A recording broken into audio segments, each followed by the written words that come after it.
الله عز وجل شانه سبحانه وتعالى لا يحب أحد أن يتشمت بأحد، وإن كان ذاك الرجل على باطل أو ضلالة، وإن كان على ضلال لا يحب الله عز وجل أن تتشمت به.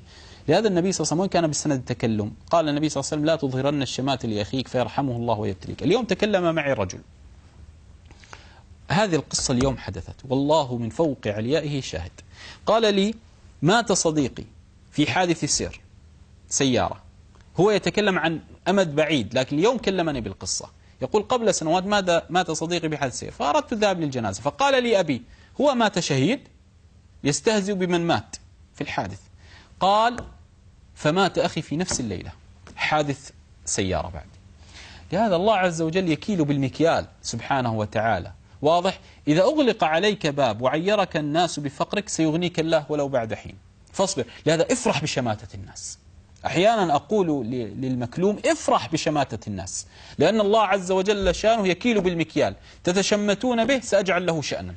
واضح؟ لكن لا ترد الشماتة، اصمت. قال صلى الله عليه وسلم: من صمت نجا. قالوا: دنيا وآخرة، دنيا وآخرة. لهذا لا ترد الشماتة. إذا تشمت بك الناس افرح ولو كانوا على حق.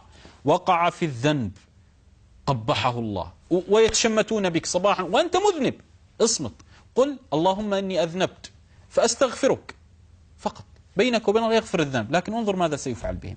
لهذا لا يوجد أحد يعير أخاه بشيء إلا وابتلي به. لهذا ابن سيرين رحمه الله كان يقول: إني لا أعلم ناس عيروا إخوانهم بالذنوب فابتلاهم الله بها وهم كانوا صالحين، لكن قال هذا يشرب سجائر، هذا كيف تعطونها بالله؟ بعد يوم تحصله يشرب شيشة، خلاص ابتلي به. لهذا من الأدب ألا تتشمت بأخيك المسلم. نعم، والله أعلم.